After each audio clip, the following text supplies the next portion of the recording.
Good morning, ma'am. Good morning, classmates. We are the Group 8 and we are assigned to report about manufacturing operations. Manufacturing operations has its own objectives and these are the follows. Number 1, malalaman natin ang activities na lumalaganap between merchandising and manufacturing entities. And the second is ma-identify ang mga elements ng manufacturing cost. Third is dito makikita natin ang mga elements ng manufacturing account. Number 4, ipinapakita din na may mga proof forms entries. When we say proof form entries, ito yung mga ginagamit ng other words or replacement for those words. Number 5, inihanda din nito ang statement of cost of goods manufactured.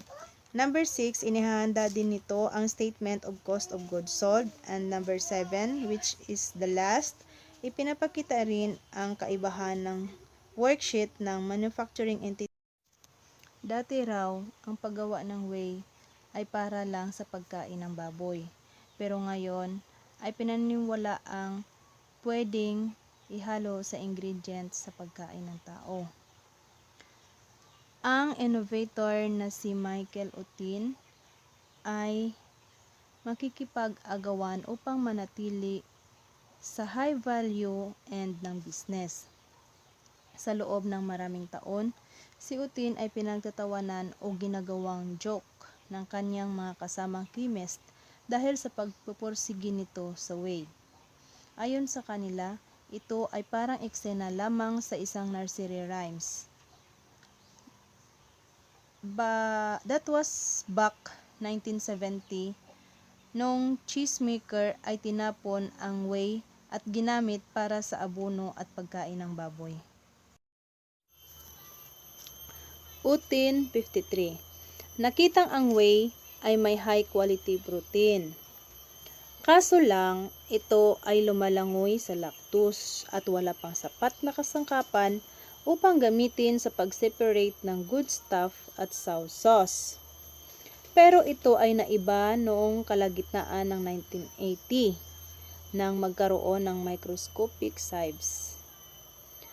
Gamit ang isang steel tube, 10 meters at 10 to 12 diameters ang haba para i-develop ang filter ng mga undesirable elements bago ang whey patuyuin at gawing powder para sa food manufacturing. Food makers then became interested sa whey dahil ito ay murang alternative to non-fat dry milk. Utin kinuha ang sandali by launching Century Foods International sa Spanta, Wisconsin noong 1991 with $200,000 in savings. Ginawa niya ito sa pagbili ng whey from cheesemaker for 0.77 per kilogram.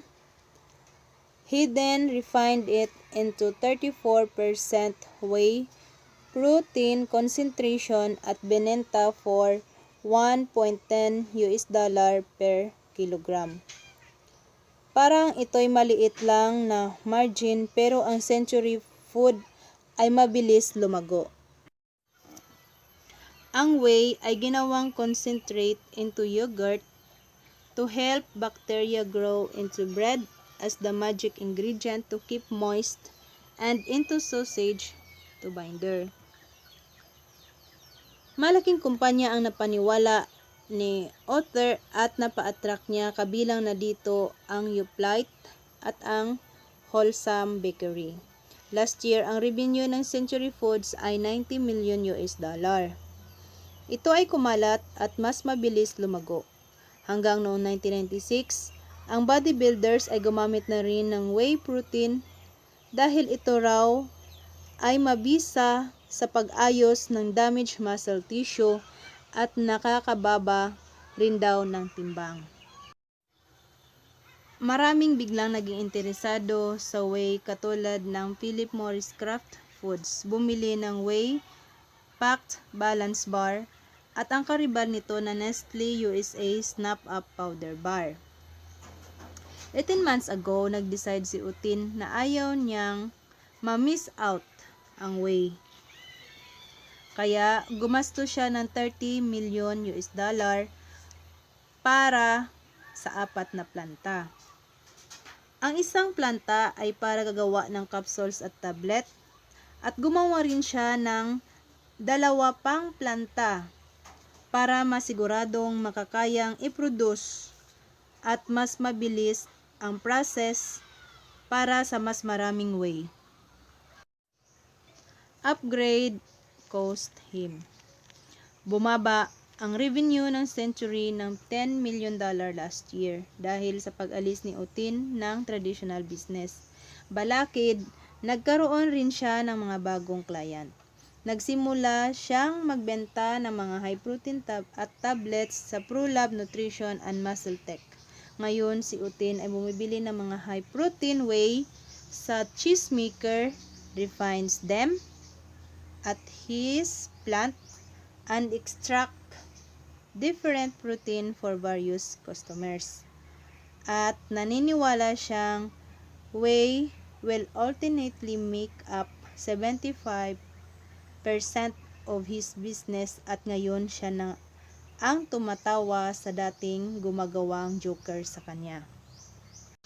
In this story, we recognize that merchandiser is the Century Food International.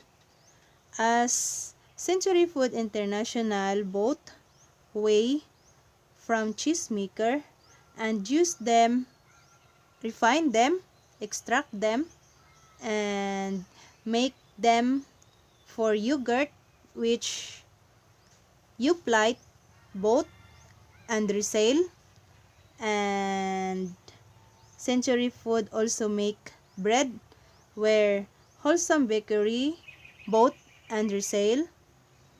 And they also produce capsules and tablets, where ProLab Nutrition and Muscle Tech bought and resell.